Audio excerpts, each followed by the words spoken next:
Guys, India में opportunities और employment दोनों की ही कमी नहीं है, लेकिन फिर भी आज भी इंडियन यूथ एम्प्लॉयमेंट को लेकर सबसे ज्यादा टेंशन में रहता है। यार, ये जॉब क्यों नहीं मिल पा रही? क्या आपने कभी सोचा है?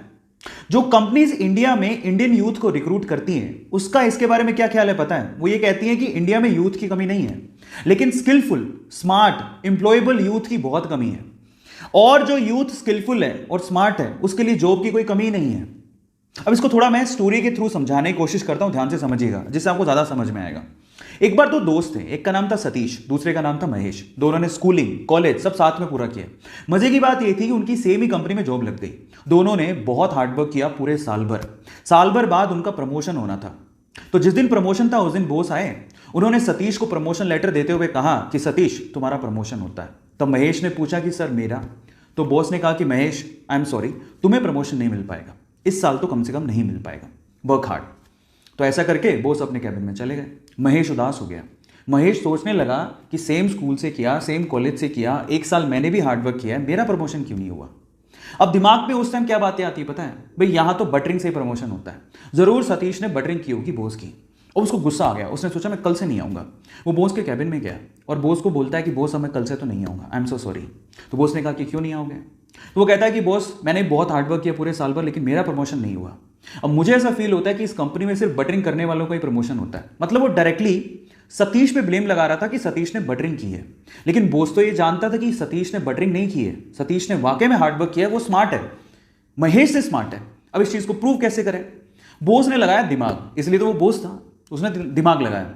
उसने क्या कहा, महेश एक काम करो, मैं तुम्हें एक टास्क देता हूं, अगर तुमने वो टास्क कर लिया तो मैं तुम्हें सतीश से ज्यादा पैसे दूंगा और प्रमोशन भी दूंगा। महेश ने कहा ठीक है। तो बॉस ने कहा तुम एक काम करो, अभी जाओ बाहर, तो हमारे इलाके में पता करो कि आम कौन बेचता है। महेश गया, आधे घंटे बाद वापस आया और बोलता है कि आम एक्चुअली पूरे इलाके में, हमारे इलाके में थोक के भाव में सिर्फ एक ही आदमी बेचता है। तो फिर बॉस ने कहा महेश एक और काम करो, अब जाके पता करके आओ कि वो कितने कितने रुपए किलो में आम बेचता है।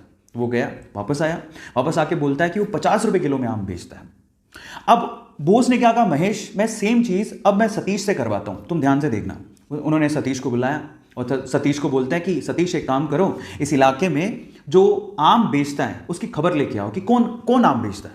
सतीश गया मार्केट में और वापस आया आधे घंटे बाद, और सतीश ने जो कहा महेश उसको देखता रह गया। सतीश ने कहा बॉस, यहां पे आम सिर्फ एक ही आदमी बेचता है और वो 50 रुपए किलो बेचता है, लेकिन उसके पास टोटल 60 से 70 किलो आम है और वो एक साथ अगर हम खरीद ले वो 40 रुपए किलो में दे देगा। और अगर हमने 40 रुपए किलो में वो 60 से 70 किलो आम बेच दिए और हमने अगर 50 रुपए किलो में से सेल किया तो हमें बहुत प्रॉफिट होगा। और आगे आने वाले समय में हम लोग आम में भी अपना हाथ आजमा सकते हैं, आम के बिजनेस में भी। अब आप समझिए कि सतीश और महेश में क्या फर्क था। आप समझ पा रहे हैं कि स्मार्टनेस और स्किल का क्या मतलब होता है। आज का यूथ क्या है ना, सिर्फ इस फिलॉसफी में, ज्यादातर यूथ इसी फिलॉसफी में जीता है कि इतने में इतना ही मिलेगा। जब आप ये सोचते हो कि इतने में इतना ही मिलेगा तो प्रमोशन की आस आपने रखी क्यों है? वो बहुत इंपॉर्टेंट है। मैं हमेशा एक बात बोलता हूं, आप जिस भी कंपनी में काम कर रहे हो या आप जो भी करना चाह रहे हो, अगर वो आपको 100 रुपए देती है ना, तो आप 50 रुपए का काम करके मत दो, आप उसको 200 रुपए का काम करके दो। आप उसको अपना आदी बनाओ। जब आप उसको अपना आदी बना लोगे तो आप जिंदगी में प्रमोशन के लिए या एम्प्लॉयमेंट के लिए टेंशन में कभी नहीं रहोगे। तो अब आपको समझ में आया होगा कि एक्चुअल में क्या मीनिंग है, क्यों लोग एम्प्लॉयमेंट को लेके इतना टेंशन में रहते हैं। सो गाइस, मेरी तरफ से मैंने समझाने की कोशिश करी है। ऐसी अमेजिंग स्टोरीज के लिए यूट्यूब पे हमारे चैनल को सब्सक्राइब कर लीजिए, और अगर आप इंस्टाग्राम पे देख रहे हैं तो मुझे फॉलो करना मत भूलिएगा, और इस स्टोरी को लोगों के साथ शेयर जरूर करिएगा ताकि वो समझें कि यूथ और स्किलफुल यूथ में क्या फर्क है। Thank you so much.